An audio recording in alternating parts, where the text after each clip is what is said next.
In the previous installments of this retrospective, we have seen the entire story of the Metal Gear Saga. The entire story, as of right now anyway.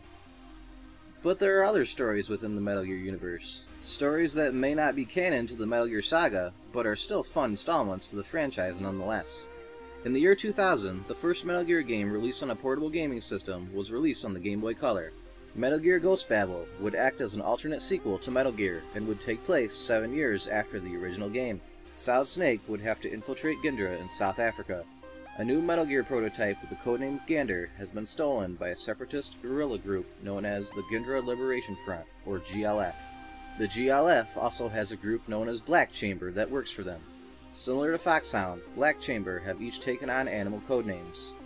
Slasher Hawk, an Australian aborigine with 2 giant boomerangs and a hawk that joins him in battle, kinda like a cross between Captain Boomerang and the Beastmaster. Marionette Owl, a former serial killer with owl-like night vision that attacks with 2 marionette puppets named Osan and Kohal. This would be the first of several appearances of marionettes within the Metal Gear universe.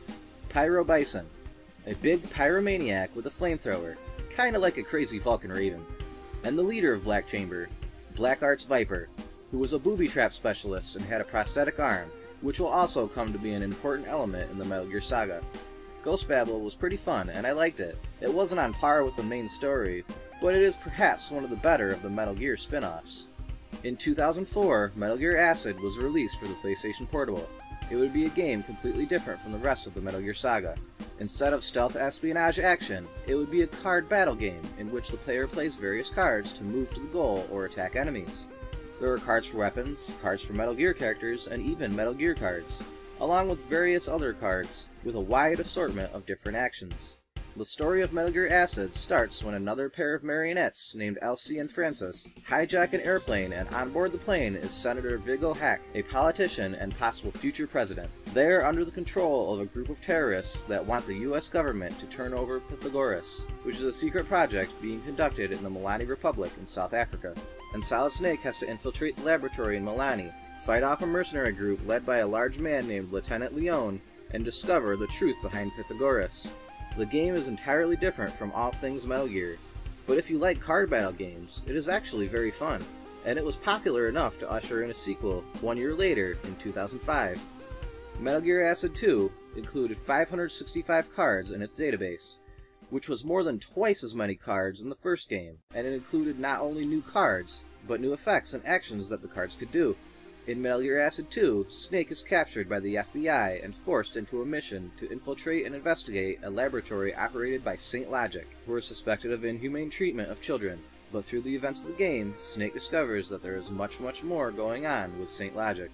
There is more than just a lot more cards in this entry. There is a lot more everything.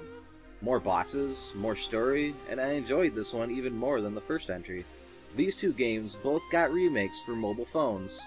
And those weren't the only mobile games in the Metal Gear franchise.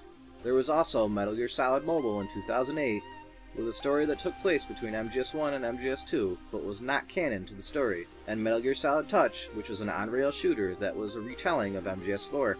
I've never played any of the mobile games, because to be honest, I am not really a big fan of mobile games.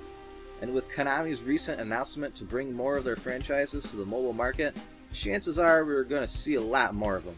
There were also a ton of remakes, HD remasters, and expansions within the Metal Gear saga, such as Metal Gear Solid Integral, which was released with an extra disc that contained VR missions.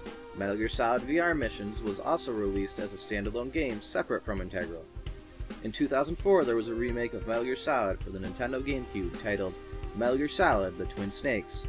The remake would be developed primarily by Silicon Knights, who were known for Blood Omen: Legacy of Kain for the original PlayStation, and another great GameCube game, Eternal Darkness: Sanity's Requiem. This Metal Gear had way better graphics than the original, but instead of keeping the voice acting from the original, it was re-recorded for the Twin Snakes, and some of the scenes just weren't as good as the original. The cutscenes were also way more action-packed than the original. The original was believable with its actions, while the Twin Snakes had Solid Snake dodging missiles and explosions all willy-nilly. Now, I'm not saying the Twin Snakes is bad. It is actually really fun.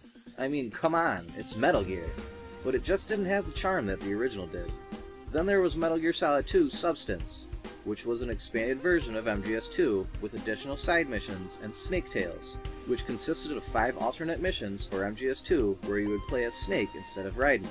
Then came Metal Gear Solid 3 Subsistence, which had a new camera view, an online multiplayer game, and updated versions of the original 2 games in the series with the previously unreleased in America MSX2 versions of Metal Gear and Metal Gear 2 Solid Snake.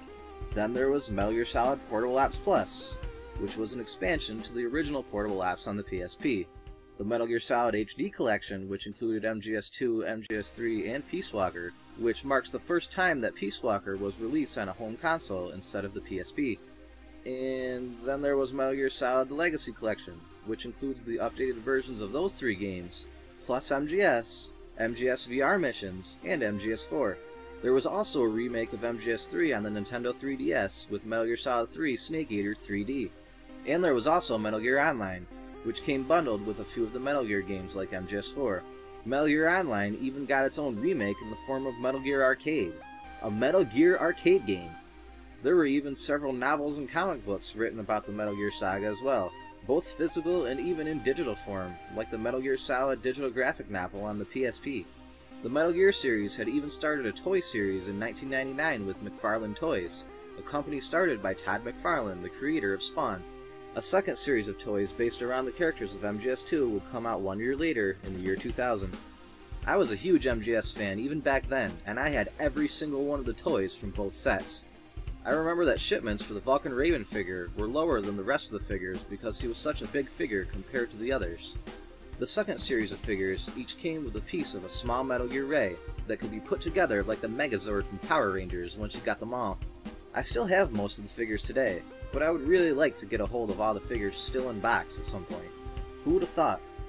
Metal Gear, a little game that was released back in the 80s, has spawned numerous sequels, remakes, spin-offs, fan films, comics, novels, toys, and even has an official film in the works. Or at least there has been rumor of such for a few years now. It has even inspired a whole genre of video games, and it brought Hideo Kojima from the bottom rung of the Konami ladder all the way up to the position of Vice President. However, just recently in 2015, Konami has changed drastically. Hideo Kojima has been removed from his position, and it seems as though he does not have a future at Konami. After the release of Metal Gear Solid 5 The Phantom Pain on September 1st, Hideo Kojima will be leaving Konami, and as of right now, no one seems to know why. There's a lot of rumors and hearsay, but it appears that the future of the Metal Gear franchise is no longer in Kojima's hands. I don't know what lays in the future beyond the Phantom Pain, but I know what lays in the past. A mountain of achievements by a man that created an amazing video game franchise. And I only have one thing to say to sum up how I feel about the Metal Gear saga. Thank you, Hideo Kojima. Thank you.